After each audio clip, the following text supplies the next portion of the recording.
We've all been there. A speeding ticket. And not just any speeding ticket. A speeding ticket while on a trip abroad.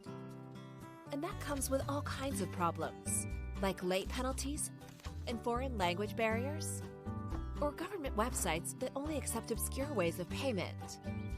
It's time for a revolution.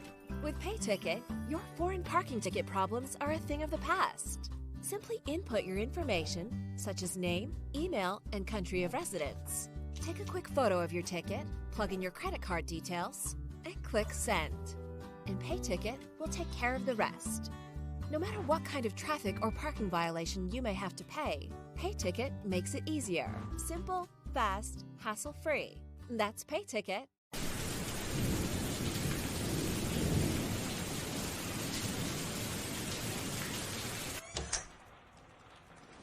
That's all right. No, this is true.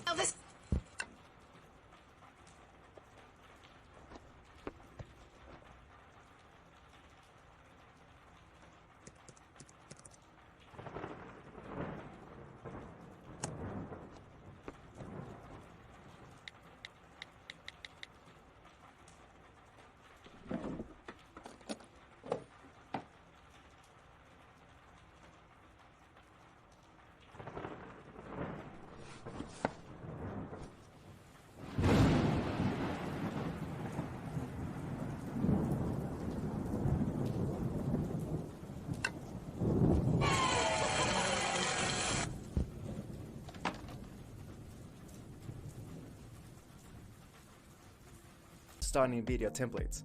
Each video maker is carefully designed to look professional. Our video makers are super easy to use and let anyone with an internet connection create high quality videos in seconds. Edit logos, mockups, videos, and design templates with just a few clicks. Each template is carefully made by design experts, so your work will always look great. Get started with the best video maker at Plazy.net.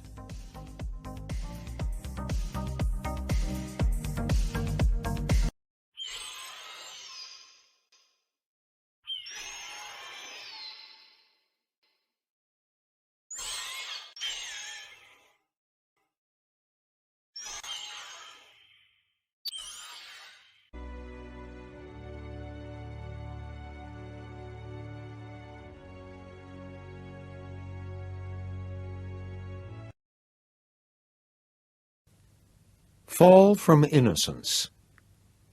The Body. Chapter 1. The most important things are the hardest things to say. They're the things you get ashamed of, because words diminish them. Words shrink things that seemed limitless when they were in your head, to no more than living size when they're brought out. But it's more than that, isn't it? The most important things lie too close to wherever your secret heart is buried, like landmarks to a treasure your enemies would love to steal away. And you may make revelations that cost you dearly, only to have people look at you in a funny way, not understanding what you said at all, or why you thought it was so important that you almost cried while you were saying it. That's the worst, I think. When the secret stays locked within, not for want of a teller, but for want of an understanding ear. I was 12 going on 13 when I first saw a dead human being. It happened in 1960, a long time ago, although sometimes it doesn't seem that long to me, especially on the nights I wake up from those dreams where the hail fell into his open eyes. Chapter 2. We had a treehouse in a big elm which overhung a vacant lot in Castle Rock. There's a moving company on that lot today, and the elm is gone. Progress. It was a sort of social club, although it had no name. There were 5, maybe 6 steady guys, and some other wet ends who just hung around. We'd let them come up when there was a card game and we needed some fresh blood. The game was usually blackjack, and we played for pennies, nickel limit. But you got double money on blackjack and 5-card under, triple money on 6-card under, although Teddy was the only guy crazy enough to go for that. The sides of the treehouse were planks scavenged from the shit pile behind Makey Lumber and Building Supply on Carbine Road. They were splintery and full of knotholes. We plugged with either toilet paper or paper towels. The roof was corrugated tin sheet we hawked from the dump, looking over our shoulders all the time we were hustling it out of there, because the dump's custodian's dog was supposed to be a real kid-eating monster. We found a screen door out there on the same day. It was fly-proof, but really rusty. I mean, that rust was extreme. No matter what time of day you looked out that screen door, it looked like sunset. Besides playing cards, the club was a good place to go and smoke cigarettes and look at girly books. There were half a dozen battered tin ashtrays that said Camels on the bottom, a lot of centerfolds tacked to the splintery walls, 20 or 30 dog-eared packs of bike cards. Teddy got them from his uncle, who ran the Castle Rock stationery shoppy. When Teddy's unc asked him one day what kind of cards we played, Teddy said we had cribbage tournaments, and Teddy's unc thought that was just fine. A set of plastic poker chips, and a pile of ancient Master Detective murder magazines to leaf through if there was nothing else shaking. We built a 12-inch by 10-inch secret compartment under the floor to hide most of this stuff in on the rare occasions when some kid's father decided it was time to do the "we're really good pals" routine. When it rained, being in the club was like being inside a Jamaican steel drum. But that summer, there had been no rain. It had been the driest and hottest since 1907, or so the newspapers said, and on that Friday preceding the Labor Day weekend and the start of another school year, even the goldenrods in the fields and the ditches beside the back roads looked parched and poorly.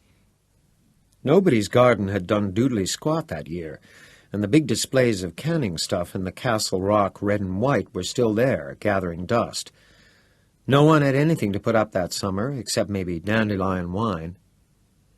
Teddy and Chris and I were up in the club on that Friday morning, glooming to each other about school being so near and playing cards and swapping the same old traveling salesman jokes and Frenchman jokes. How do you know when a Frenchman's been in your backyard? Well, your garbage cans are empty and your dog is pregnant. Teddy would try to look offended, but he was the first one to bring in a joke as soon as he heard it, only switching Frenchman to Polack. The elm gave good shade, but we already had our shirts off, so we wouldn't sweat them up too bad. We were playing threepenny scat, the dullest card game ever invented, but it was too hot to think about anything more complicated. We'd had a pretty fair scratch ball team until the middle of August, and then a lot of kids just drifted away. Too hot. I was down to my ride and building spades. I'd started with 13, gotten an 8 to make 21, and nothing had happened since then. Chris knocked. I took my last draw and got nothing helpful. 29, Chris said, laying down diamonds. 22, Teddy said, looking disgusted. Piss up a rope, I said, and tossed my cards onto the table face down. Gordy's out. Old Gordy just bit the bag and stepped out the door, Teddy bugled, and then gave out with his patented Teddy Duchamp laugh. Ee, like a rusty nail being slowly hauled out of a rotten board. Well, he was weird. We all knew it. Close to being 13, like the rest of us, the thick glasses and the hearing aid he wore sometimes made him look like an old man. Kids were always trying to cadge smokes off him in the street, but the bulge in his shirt was just his hearing aid battery. In spite of the glasses and the flesh-colored button always screwed into his ear, Teddy couldn't see very well and often misunderstood the things people said to him. In baseball, you had to have him play the fences, way beyond Chris in left field and Billy Greer in right. You just hoped no one would hit one that far because Teddy would go grimly after it, see it or not. Every now and then he got bonked a good one, and once he went out cold when he ran full-tilt boogie into the fence by the treehouse. He lay there on his back with his eyes showing whites for almost 5 minutes, and I got scared. Then he woke up and walked around with a bloody nose and a huge purple lump rising on his forehead, trying to claim that the ball was foul. His eyesight was just naturally bad, but there was nothing natural about what had happened to his ears. Back in those days, when it was cool to get your hair cut so that your ears stuck out like a couple of jug handles, Teddy had Castle Rock's first Beatle haircut. 4 years before anyone in America had even heard of the Beatles. He kept his ears covered because they looked like 2 lumps of warm wax. One day, when he was 8, Teddy's father got pissed at him for breaking a plate. His mother was working at the shoe factory in South Paris when it happened, and by the time she found out about it, everything had happened. Teddy's dad took Teddy over to the big wood stove at the back of the kitchen and shoved the side of Teddy's head down against one of the cast-iron burner plates. He held it down there for about 10 seconds. Then he yanked Teddy up by the hair and did the other side. Then he called the Central Maine General Emergency Unit and told them to come and get his boy. Then he hung up the phone, went into the closet, got his .410, and sat down to watch the daytime stories on TV with the shotgun laid across his knees. When Mrs. Burroughs from next door came over to ask if Teddy was all right, she'd heard the screaming. Teddy's dad pointed the shotgun at her.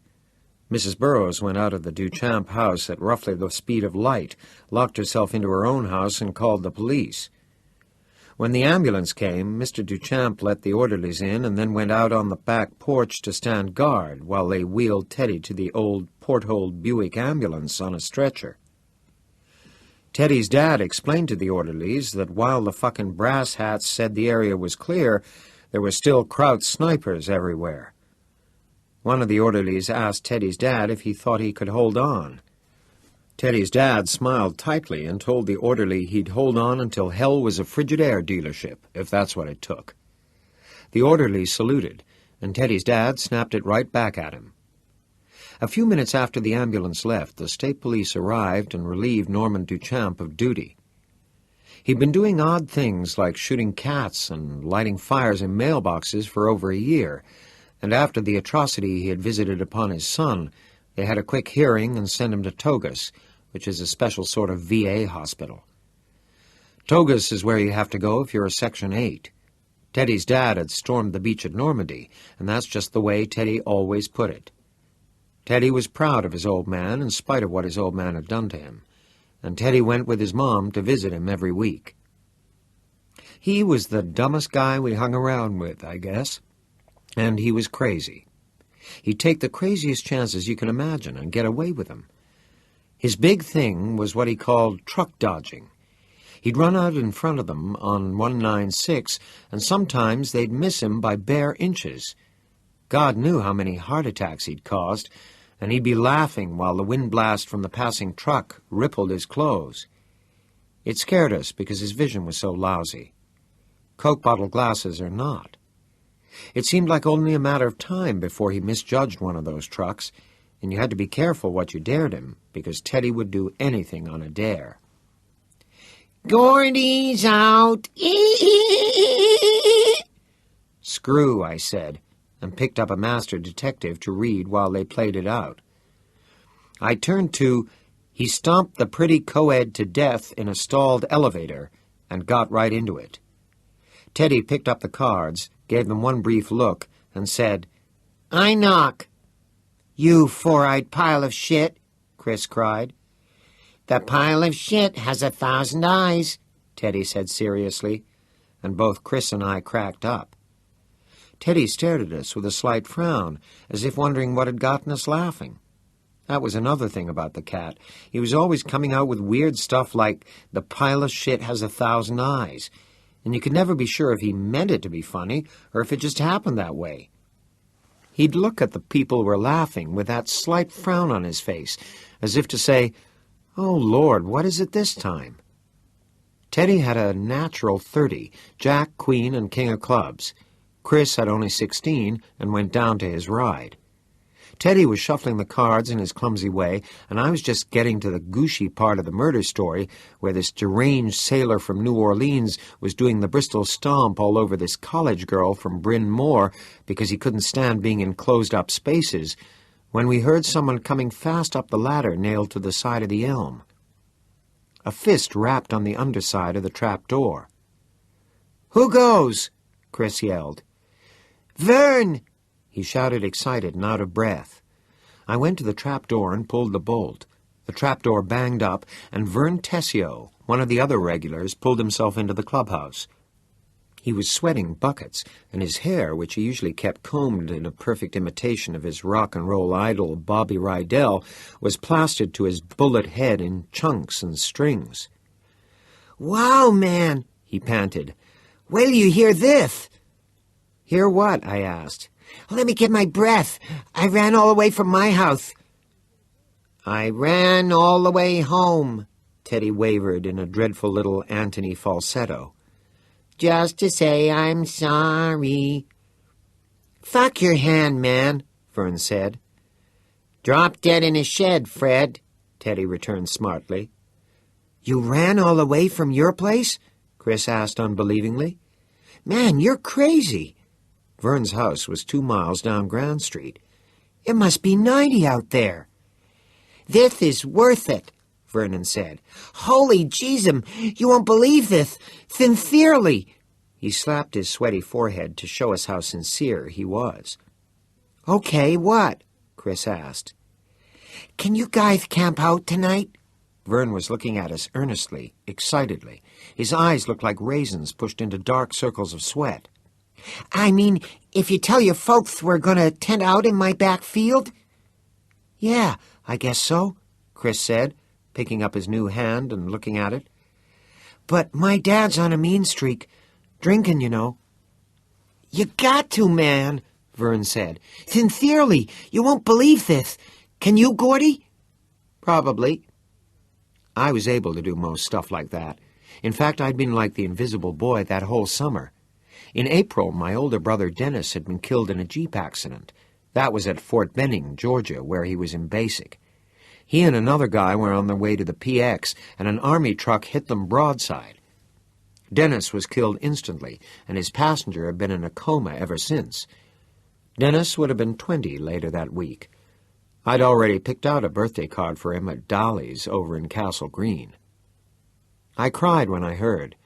I cried more at the funeral, and I couldn't believe that Dennis was gone, that anyone that used to knuckle my head or scare me with a rubber spider until I cried, or give me a kiss when I fell down and scraped both knees bloody and whisper in my ear, "Now stop crying, you baby," that a person who had touched me could be dead. It hurt me, and it scared me that he could be dead. But it seemed to have taken all the heart out of my parents. For me, Dennis was hardly more than an acquaintance. He was 8 years older than me, if you can dig it, and he had his own friends and classmates. We ate at the same table for a lot of years, and sometimes he was my friend and sometimes my tormentor. But mostly he was, just a guy. When he died, he'd been gone for a year, except for a couple of furloughs. We didn't even look alike. It took me a long time after that summer to realize that most of the tears I cried were for my mom and dad. Fat lot of good it did them. Or me. "So, what are you pissing and moaning about, Verno?" Teddy asked. "I knock," Chris said. "What?" Teddy screamed, immediately forgetting all about Vern. "You frigging liar! You ain't got no pat hand. I didn't deal you no pat hand." Chris smirked. "Make your draw, shitheap." Teddy reached for the top card of the pile of bikes. Chris reached for the Winstons on the ledge behind him. I bent over to pick up my detective magazine. Vern Tessio said, "You guys want to go see a dead body?" Everybody stopped. Chapter 3. We'd all heard about it on the radio, of course. The radio, a Philco with a cracked case which had also been scavenged from the dump, played all the time. We kept it tuned to WLAM in Lewiston, which churned out the super hits and the boss oldies. What in the World's Come Over You by Jack Scott, and This Time by Troy Shondell, and King Creole by Elvis, and Only the Lonely by Roy Orbison. When the news came on, we usually switched some mental dial over to mute. The news was a lot of happy horseshit about Kennedy and Nixon and Quemoy and Matsu and the missile gap and what a shit that Castro was turning out to be after all. But we had all listened to the Ray Brower story a little more closely, because he was a kid our age. He was from Chamberlain, a town 40 miles or so east of Castle Rock. 3 days before Vern came bustling into the clubhouse after a 2-mile run up Grand Street, Ray Brower had gone out with one of his mother's pots to pick blueberries. When dark came and he still wasn't back, the Browers called the county sheriff and a search started. First just around the kid's house, and then spreading to the surrounding towns of Motton and Durham and Pownell. Everybody got into the act. Cops, deputies, game wardens, volunteers. But 3 days later, the kid was still missing. You could tell, hearing about it on the radio, that they were never going to find that poor sucker alive. Eventually, the search would just peter away to nothing. He might have gotten smothered in a gravel pit slide or drowned in a brook, and 10 years from now some hunter would find his bones. They were already dragging the ponds in Chamberlain and the Motton Reservoir. Nothing like that could happen in southwestern Maine today. Most of the area has become suburbanized, and the bedroom communities surrounding Portland and Lewiston have spread out like the tentacles of a giant squid. The woods are still there, and they get heavier as you work your way west towards the White Mountains. But these days, if you can keep your head long enough to walk 5 miles in one consistent direction, you're certain to cross 2-lane blacktop. But in 1960, the whole area between Chamberlain and Castle Rock was undeveloped, and there were places that hadn't even been logged since before World War II. In those days, it was still possible to walk into the woods and lose your direction there and die there. Chapter 4. Vern Tessio had been under his porch that morning digging. We all understood that right away, but maybe I should take just a minute to explain it to you. Teddy Duchamp was only about half bright, but Vern Tessio would never be spending any of his spare time on Quiz Kids either. Still, his brother Billy was even dumber, as you will see. But first I have to tell you why Vern was digging under the porch. 4 years ago, when he was 8, Vern buried a quart jar of pennies under the long Tessio front porch.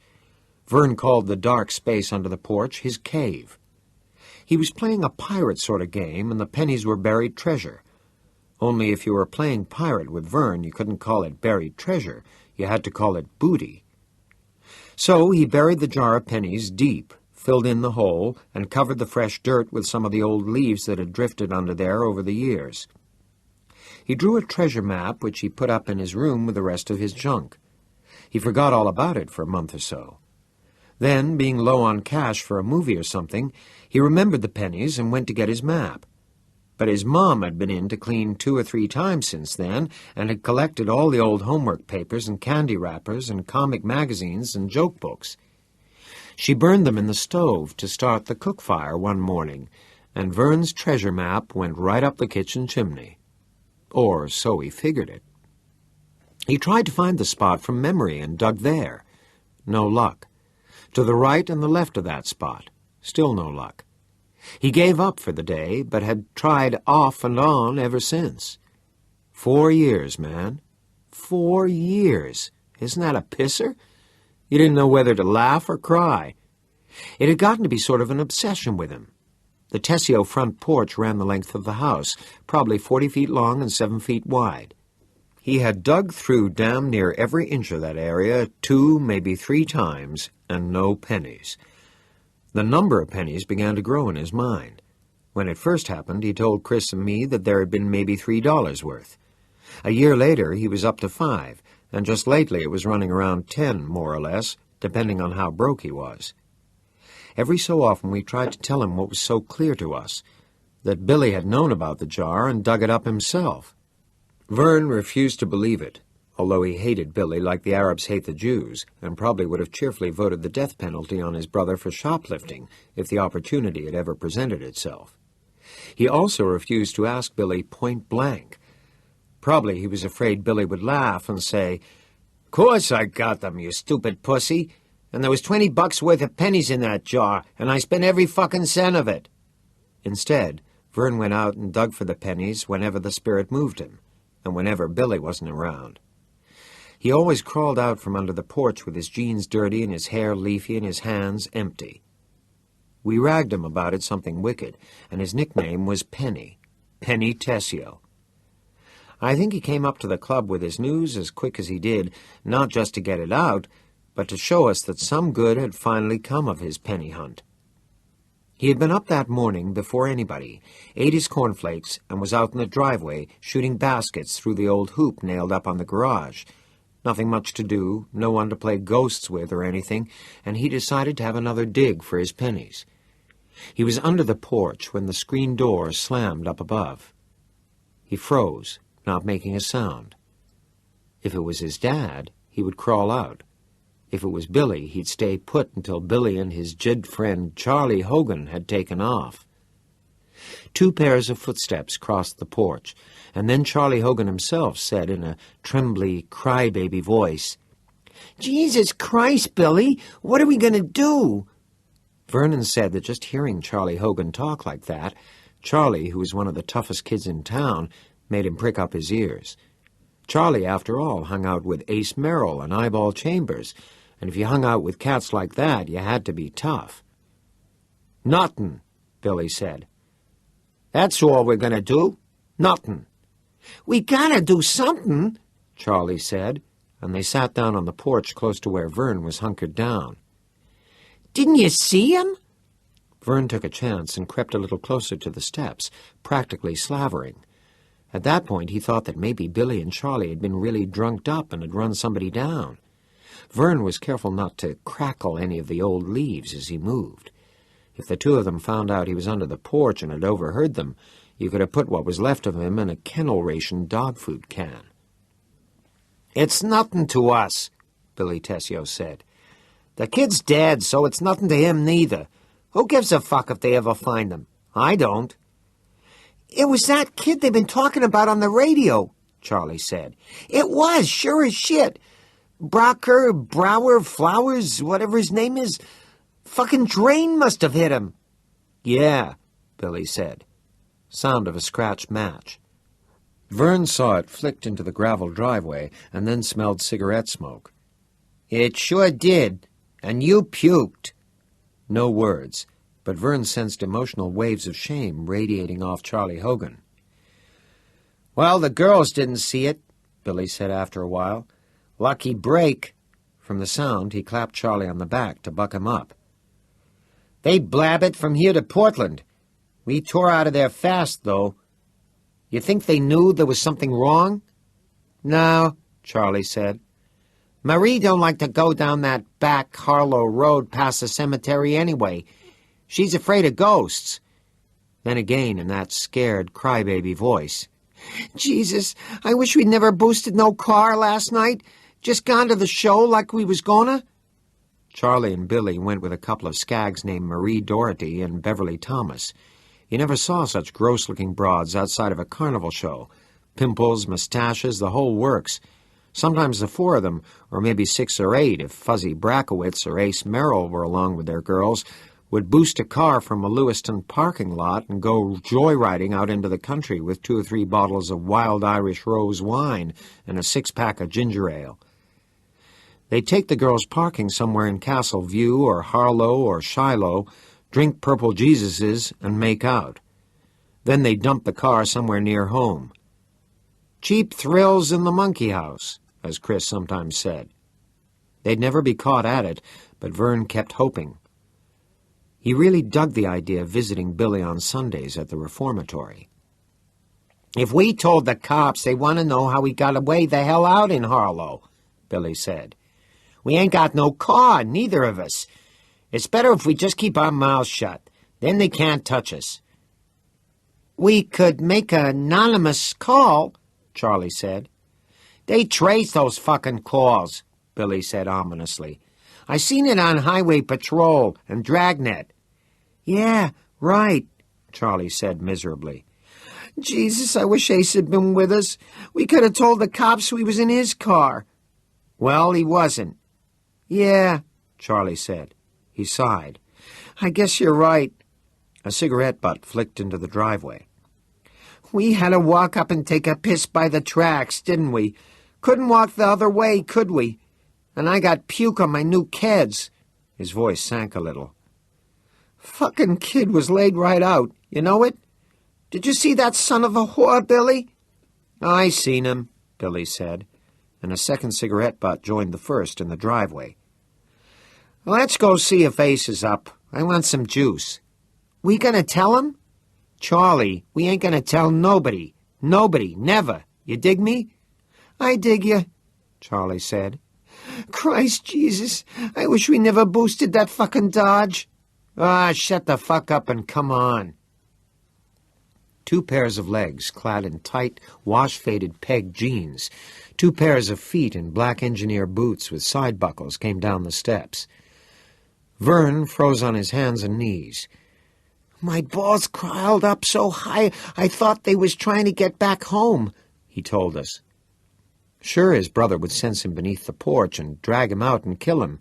He and Charlie Hogan would kick the few brains the good Lord had seen fit to give him right out of his jug ears and then stomp him with their engineer boots.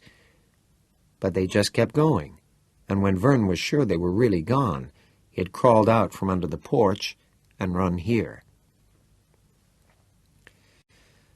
Chapter 5. You're really lucky, I said. They would have killed you. Teddy said, I know the back Harlow Road. It comes to a dead end by the river. We used to fish for causies out there. Chris nodded. There used to be a bridge, but there was a flood a long time ago. Now there's just the train tracks. Could a kid really have gotten all the way from Chamberlain to Harlow? I asked Chris. That's 20 or 30 miles. I think so. He probably happened on the train tracks and followed them the whole way. Maybe he thought they'd take him out, or maybe he thought he could flag down a train if he had to. But that's just a freight run now. GS and WM up to Derry and Brownsville, and not many of those anymore. He'd have had to have walked all the way to Castle Rock to get out. After dark, a train must have finally come along, and El Smacko. Chris drove his right fist down against his left palm, making a flat noise. Teddy, a veteran of many close calls, dodging the pulp trucks on 196, looked vaguely pleased. I felt a little sick, imagining the kids so far away from home, scared to death, but doggedly following the GS and WM tracks, probably walking on the ties because of the night noises from the overhanging trees and bushes, maybe even from the culverts underneath the railroad bed. And here comes the train. And maybe the big headlight on the front hypnotized him until it was too late to jump. Or maybe he was just lying there on the tracks in a hunger faint when the train came along. Either way, anyway, Chris had the straight of it. El Smacko had been the final result. The kid was dead. So, anyway, you want to go see it? Vern asked. He was squirming around like he had to go to the bathroom, he was so excited. We all looked at him for a long second, no one saying anything. Then Chris tossed his cards down and said, Sure, and I bet you anything we get our pictures in the paper. Huh? Vern said. Yeah? Teddy said, and grinned his crazy truck-dodging grin. Look, Chris said, leaning across the ratty card table. We can find the body and report it. We'll be on the news. I don't know, Vern said, obviously taken aback. Billy will know where I found out. He'll beat the living shit out of me. No, he won't, I said. Because it'll be us guys that find that kid, not Billy and Charlie Hogan in a boosted car. Then they won't have to worry about it anymore. They'll probably pin a medal on you, Penny. Yeah? Vern grinned, showing his bad teeth. It was a dazed sort of grin, as if the thought of Billy being pleased with anything he did had acted on him like a hard shot to the chin. Yeah? You think so? Teddy was grinning, too. Then he frowned and said, Uh-oh. What? Vernon asked. He was squirming again, afraid that some really basic objection to the idea had just cropped up in Teddy's mind, or what passed for Teddy's mind. Our folks, Teddy said. If we find that kid's body over in South Harlow tomorrow, they're going to know we didn't spend the night camping out in Vern's back field. Yeah, Chris said. They'll know we went looking for that kid. No, they won't, I said. I felt funny, both excited and scared, because I knew we could do it and get away with it. The mixture of emotions made me feel heat-sick and headachy. I picked up the bikes to have something to do with my hands and started box shuffling them. That and how to play cribbage was about all I got for older brother's stuff from Dennis. The other kids envied that shuffle, and I guess everyone I knew had asked me to show them how it went. Everyone except Chris. I guess only Chris knew that showing someone would be like giving away a piece of Dennis, and I just didn't have so much of him that I could afford to pass pieces around. I said, "We'll just tell him we got bored tending in Vern's field because we've done it so many times before. So we decided to hike up the tracks and have a camp out in the woods. I bet we don't even get hided for it because everybody will be so excited about what we found." "My dad'll hide me anyway," Chris said. "He's on a really mean streak this time." He shook his head sullenly. "To hell, it's worth a hiding." "Okay," Teddy said, getting up. He was still grinning like crazy, ready to break into his high-pitched, cackling laugh at any second. "Let's all get together at Vern's house after lunch. What can we tell him about supper?" Chris said, "You and me and Gordy can say we're eating at Vern's.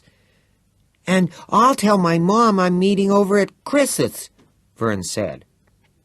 That would work, unless there was some emergency we couldn't control, or unless any of the parents got together. And neither Vern's folks or Chris's had a phone. Back then, there were a lot of families which still considered a telephone a luxury, especially families of the shirt-tail variety, and none of us came from the upper crust. My dad was retired. Vern's dad worked in the mill and was still driving a 1952 DeSoto. Teddy's mom had a house on Danbury Street, and she took in a boarder whenever she could get one. She didn't have one that summer. The furnished room to let sign had been up in the parlor window since June. And Chris's dad was always on a mean streak, more or less. He was a drunk who got welfare off and on, mostly on, and spent most of his time hanging out in Suki's tavern with Junior Merrill, Ace Merrill's old man, and a couple of other local rum pots. Chris didn't talk much about his dad, but we all knew he hated him like poison. Chris was marked up every 2 weeks or so, bruises on his cheeks and neck, or one eye swelled up as colorful as a sunset, and once he came into school with a big clumsy bandage on the back of his head.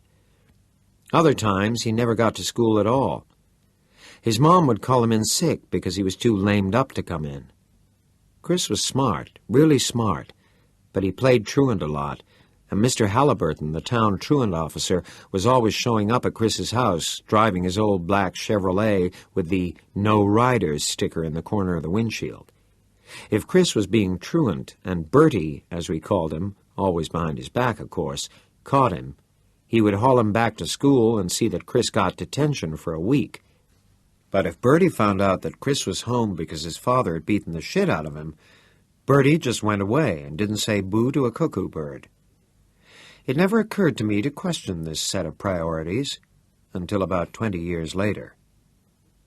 The year before, Chris had been suspended from school for 2 weeks. A bunch of milk money disappeared when it was Chris's turn to be room monitor and collect it, and because he was at Chambers from those no-account Chamberses, he had to take a walk even though he always swore he never hawked that money. That was the time Mr. Chambers put Chris in the hospital for an overnight stay. When his dad heard Chris was suspended, he broke Chris's nose and his right wrist. Chris came from a bad family, all right, and everybody thought he would turn out bad, including Chris. His brothers had lived up to the town's expectations admirably. Dave, the eldest, ran away from home when he was 17, joined the Navy, and ended up doing a long stretch in Portsmouth for rape and criminal assault. The next eldest, Richard, his right eye was all funny and jittery, which was why everybody called him Eyeball, had dropped out of high school in the 10th grade and chummed around with Charlie and Billy Tessio and their jid buddies. "I think all that'll work," I told Chris. "What about John and Marty?" John and Marty Despain were 2 other members of our regular gang. "They're still away," Chris said. "They won't be back until Monday." "Oh, that's too bad."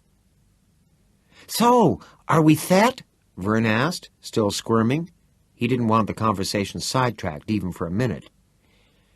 "I guess we are," Chris said. "Who wants to play some more scat?" No one did. We were too excited to play cards. We climbed down from the treehouse, climbed the fence into the vacant lot, and played 3 flies, 6 grounders for a while with Vern's old friction-tape baseball. But that was no fun either. All we could think about was that kid Brower, hit by a train, and how we were going to see him, or what was left of him. Around 10 o'clock, we all drifted away home to fix it with our parents. Chapter 6. I got to my house at 11:15 after stopping at the drugstore to check out the paperbacks. I did that every couple of days to see if there were any new John D. MacDonalds. I had a quarter, and I figured if there was, I'd take it along. But there were only the old ones, and I'd read most of those half a dozen times. When I got home, the car was gone, and I remembered that my mom and some of her hen-party friends had gone to Boston to see a concert. A great old concert-goer, my mother. And why not? Her only kid was dead, and she had to do something to take her mind off it. I guess that sounds pretty bitter. And I guess if you'd been there, you'd understand why I felt that way.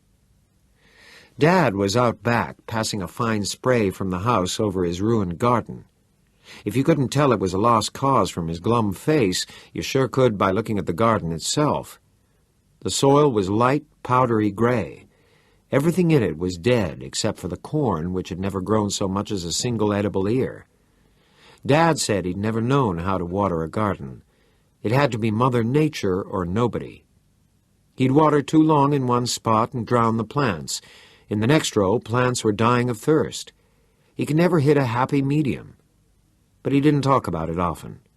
He'd lost a son in April and a garden in August, and if he didn't want to talk about either one, I guess that was his privilege. It just bugged me that he'd given up talking about everything else, too. That was taking democracy too fucking far. "Hi, Daddy," I said, standing beside him. I offered him the Rolos I'd bought at the drugstore. "Want one?" "Hello, Gordon. No, thanks." He kept flicking the fine spray over the hopeless gray earth. "Be okay if I camp out in Vern Tessio's back field tonight with some of the guys?" "What guys?" "Vern, Teddy Duchamp, maybe Chris?" I expected him to start right in on Chris, how Chris was bad company, a rotten apple from the bottom of the barrel, a thief and an apprentice juvenile delinquent. But he just sighed and said, "I suppose it's okay." "Great, thanks." I turned to go into the house and check out what was on the boob tube when he stopped me with, "Those are the only people you want to be with, aren't they, Gordon?" I looked back at him, braced for an argument, but there was no argument in him that morning. It would have been better if there had been, I think. His shoulders were slumped. His face, pointed towards the dead garden and not towards me, sagged. There was a certain unnatural sparkle in his eyes that might have been tears. "Ah, Dad, they're okay." "Of course they are. A thief and 2 Phoebes. Fine company for my son." "Vern Tessio isn't feeble," I said. Teddy was a harder case to argue. 12 years old and still in the 5th grade, my dad said. And that time he slept over. When the Sunday paper came the next morning, he took an hour and a half to read the funny pages. That made me mad, because I didn't think he was being fair. He was judging Vern the way he judged all my friends, from having seen them off and on, mostly going in and out of the house. He was wrong about them. And when he called Chris a thief, I always saw red, because he didn't know anything about Chris. I wanted to tell him that, but if I pissed him off, he'd keep me home. And he wasn't really mad anyway, not like he got at the supper table sometimes, ranting so loud that nobody wanted to eat. Now he just looked sad and tired out and used. He was 63 years old enough to be my grandfather. My mom was 55, no spring chicken either. When she and Dad got married, they tried to start a family right away, and my mom got pregnant and had a miscarriage. She miscarried 2 more, and the doctor told her she'd never be able to carry a baby to term. I got all of this stuff, chapter and verse, whenever one of them was lecturing me, you understand. They wanted me to think I was a special delivery from God, and I wasn't appreciating my great good fortune in being conceived when my mother was 42 and starting to gray. I wasn't appreciating my great good fortune, and I wasn't appreciating her tremendous pain and sacrifices either. 5 years after the doctor said Mom would never have a baby, she got pregnant with Dennis. She carried him for 8 months, and then he just sort of fell out, all 8 pounds of him.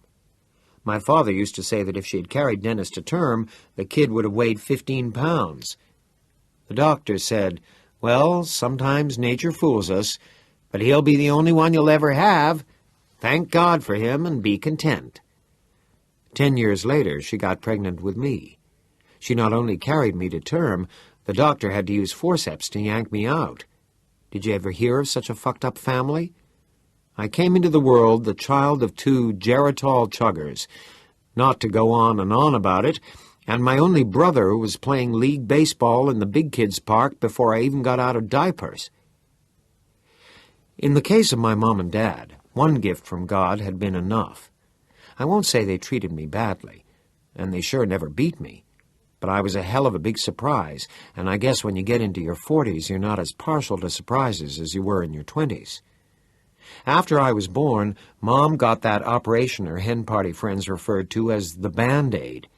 I guess she wanted to make 100% sure that there wouldn't be any more gifts from God. When I got to college, I found out I'd beaten long odds just by not being born retarded, although I think my dad had his doubts when he saw my friend Vern taking 10 minutes to puzzle out the dialogue in Beetle Bailey. This business about being ignored, I could never really pin it down until I did a book report in high school on this novel called Invisible Man. When I agreed to do the book for Miss Hardy, I thought it was going to be the science fiction story about the guy in bandages and foster grants. Claude Rains played him in the movies. When I found out this was a different story, I tried to give the book back, but Miss Hardy wouldn't let me off the hook. I ended up being real glad. This Invisible Man is about a Negro. Nobody ever notices him at all, unless he fucks up. People look right through him. When he talks, nobody answers. He's like a black ghost. Once I got into it, I ate that book up like it was a John D. MacDonald, because that cat Ralph Ellison was writing about me. At the supper table it was, "Denny, how many did you strike out? And Denny, who asked you to the Sadie Hopkins dance? And Denny, I want to talk to you man-to-man about that car we were looking at." I'd say, "Pass the butter," and Dad would say, "Denny, are you sure the Army is what you want?" I'd say, "Pass the butter, someone, okay?" And Mom would ask Denny if he wanted her to pick him up one of those Pendleton shirts on sale downtown. And I'd end up getting the butter myself. One night when I was 9, just to see what would happen, I said, "Please pass those goddamn spuds." And my mom said, "Denny, Auntie Grace called today, and she asked after you and Gordon." The night Dennis graduated with honors from Castle Rock High School, I played sick and stayed home. I got Stevie Darabont's oldest brother, Royce, to buy me a bottle of Wild Irish Rose, and I drank half of it and puked in my bed in the middle of the night. In a family situation like that, you're supposed to either hate the older brother or idolize him hopelessly. At least that's what they teach you in college psychology. Bullshit, right? But so far as I can tell, I didn't feel either way about Dennis. We rarely argued and never had a fistfight. That would have been ridiculous. Can you see a 14-year-old boy finding something to beat up his 4-year-old brother about it? And our folks were always a little too impressed with him to burden him with the care of his kid brother. So he never resented me the way some older kids come to resent their sibs. When Denny took me with him somewhere, it was of his own free will, and those were some of the happiest times I can remember. "Hey, LaChance, who the fuck is that?" "My kid brother, and you better watch your mouth, Davis. He'll beat the crap out of you. Gordy's tough." They gather around me for a moment, huge, impossibly tall, just a moment of interest like a patch of sun.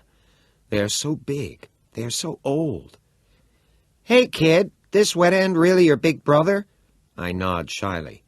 "He's a real asshole, ain't he, kid?" I nod again. And everybody, Dennis included, roars with laughter. Then Dennis claps his hands together twice briskly and says, "Come on, we gonna have a practice or stand around here like a bunch of pussies?" They run to their positions, already peppering the ball around the infield. "Go sit over there on the bench, Gordy. Be quiet. Don't bother anybody." I go sit over there on the bench. I am good. I feel impossibly small under the sweet summer clouds. I watch my brother pitch. I don't bother anybody. But there weren't many times like that.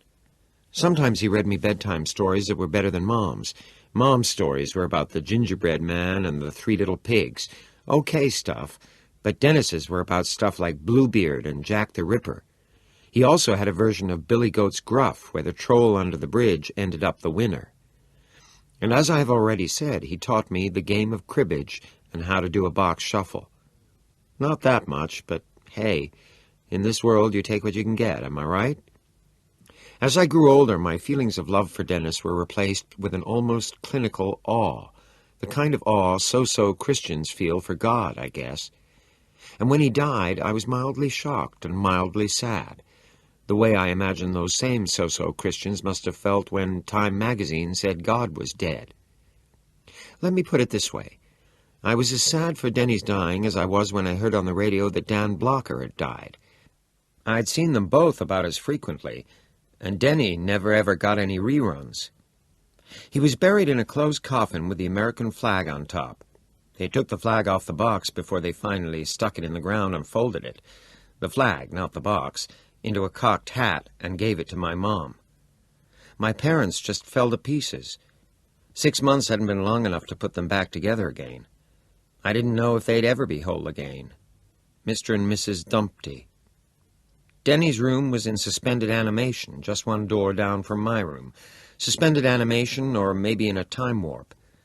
The Ivy League college pennants were still on the walls, and the senior pictures of the girls he had dated were still tucked into the mirror where he had stood for what seemed like hours at a stretch, combing his hair back into a ducktail like Elvis's. The stack of Trues and Sports Illustrateds remained on his desk, their dates looking more and more antique as time passed. It's the kind of thing you see in sticky, sentimental movies, but it wasn't sentimental to me. It was terrible. I didn't go into Dennis's room unless I had to, because I kept expecting that he would be behind the door or under the bed or in the closet. Mostly it was the closet that preyed on my mind. And if my mother sent me in to get Denny's postcard album or his shoebox of photographs so she could look at them, I would imagine that door swinging slowly open while I stood rooted to the spot with horror. I would imagine him pallid and bloody in the darkness, the side of his head walloped in, a gray-veined cake of blood and brains drying on his shirt. I would imagine his arms coming up, his bloody hands hooking into claws, and he would be croaking, "It should have been you, Gordon. It should have been you." Chapter 7 Stud City by Gordon LaChance. Originally published in Greenspun Quarterly, issue 45, fall 1970. Used by permission of the author. March. Chico stands at the window, arms crossed, elbows on the ledge that divides upper and lower panes, naked, looking out, breath fogging the glass. A draft against his belly. Bottom right pane is gone, blocked by a piece of cardboard. "Chico." He doesn't turn. She doesn't speak again. He can see a ghost of her in the glass, in his bed, sitting, blankets pulled up in apparent defiance of gravity. Her eye makeup is smeared into deep hollows under her eyes. Chico shifts his gaze beyond her ghost, out beyond the house. Raining. Patches of snow sloughed away to reveal the bald ground underneath. He sees last year's dead grass, a plastic toy, Billy's, a rusty rake. His brother Johnny's Dodge is up on blocks, the de-tired wheels sticking out like stumps. He remembers times he and Johnny worked on it, listening to the super hits and boss oldies from WLAM in Lewiston pour out of Johnny's old transistor radio. A couple of times Johnny would give him a beer. "She gonna run fast, Chico," Johnny would say. She gonna eat up everything on this road from Gates Falls to Castle Rock. Wait till we get that Hurst shifter in her. But that had been then, and this was now. Beyond Johnny's Dodge was the highway. Route 14 goes to Portland and New Hampshire south, all the way to Canada north, if you turned left on US 1 at Thomastown. Stud City, Chico says to the glass. He smokes his cigarette. What? Nothing, babe. Chico? Her voice is puzzled. He will have to change the sheets before Dad gets back. She bled. What? I love you, Chico. That's right. Dirty March. You're some old whore, Chico thinks. Dirty, staggering old baggy-tits March with rain in her face. This room used to be Johnny's, he says suddenly. Who? My brother. Oh, where is he? In the army, Chico says. But Johnny isn't in the army. He had been working the summer before at Oxford Plains Speedway, and a car went out of control and skidded across the infield towards the pit area where Johnny had been changing the back tires on a Chevy Charger-class stalker. Some guys shouted at him to look out, but Johnny never heard them. One of the guys who shouted was Johnny's brother, Chico. Aren't you cold? She asks. No. Well, my feet, a little. And he thinks suddenly, well, my God, nothing happened to Johnny that isn't going to happen to you, too, sooner or later. He sees it again, though. The skidding, skating Ford Mustang, the knobs of his brother's spine picked out in a series of dimpled shadows against the white of his Hanes T-shirt. He had been hunkered down, pulling one of the Chevy's back tires. There had been time to see rubber flaying off the tires of the runaway Mustang, to see its hanging muffler scraping up sparks from the infield. It had struck Johnny even as Johnny tried to get to his feet. Then the yellow shout of flame. Well, Chico thinks, it could have been slow. And he thinks of his grandfather, hospital smells, pretty young nurses bearing bedpans, a last papery breath. Were there any good ways?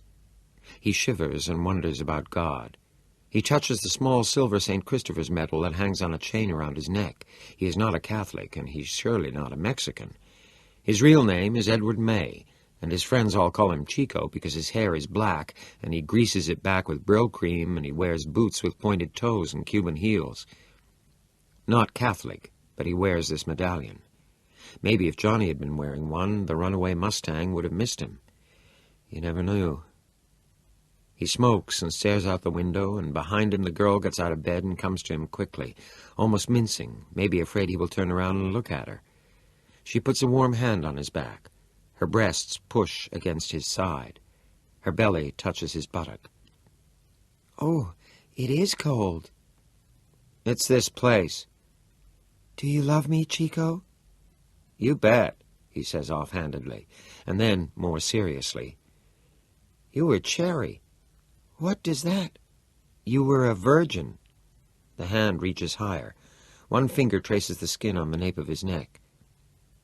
I said, didn't I? Was it hard? Did it hurt? She laughs. No, but I was scared. They watch the rain. A new Oldsmobile goes by on 14, spraying up water. Stud City, Chico says. What? That guy. He's going Stud City in his new stud car. She kisses the place her finger has been touching gently, and he brushes at her as if she were a fly. What's the matter? He turns to her. Her eyes flick down to his penis and then up again hastily. Her arms twitch to cover herself, and then she remembers that they never do stuff like that in the movies, and she drops them to her sides again. Her hair is black, and her skin is winter white, the color of cream. Her breasts are firm, her belly perhaps a little too soft. One flaw to remind, Chico thinks, that this isn't the movies. Jane? What? He can feel himself getting ready. Not beginning, but getting ready. It's all right, he said. We're friends. He eyes her deliberately, letting himself reach at her in all sorts of ways. When he looks at her face again, it is flushed. "Do you mind me looking at you?" No. No, Chico." She steps back, closes her eyes, sits on the bed, and leans back, legs spread. He sees all of her, the muscles, the little muscles on the inside of her thighs. They're jumping, uncontrolled, and this suddenly excites him more than the taut cones of her breasts or the mild pink pearl of her cunt. Excitement trembles in him, some stupid bozo on a spring. Love may be as divine as the poets say, he thinks, but sex is Bozo the Clown bouncing around on a spring. How could a woman look at an erect penis without going off into mad gales of laughter? The rain beats against the roof, against the window, against the sodden cardboard patch blocking the glassless lower pane. He presses his hand against his chest, looking for a moment like a stage Roman about to orate. His hand is cold. He drops it to his side. "Open your eyes. We're friends," I said. Obediently, she opens them. She looks at him. Her eyes appear violet now. The rainwater running down the window makes rippling patterns on her face, her neck, her breasts. Stretched across the bed, her belly has been pulled tight. She is perfect in her moment. "Oh," she says. "Oh, Chico, it feels so funny." A shiver goes through her. She's curled her toes involuntarily. He can see the insteps of her feet.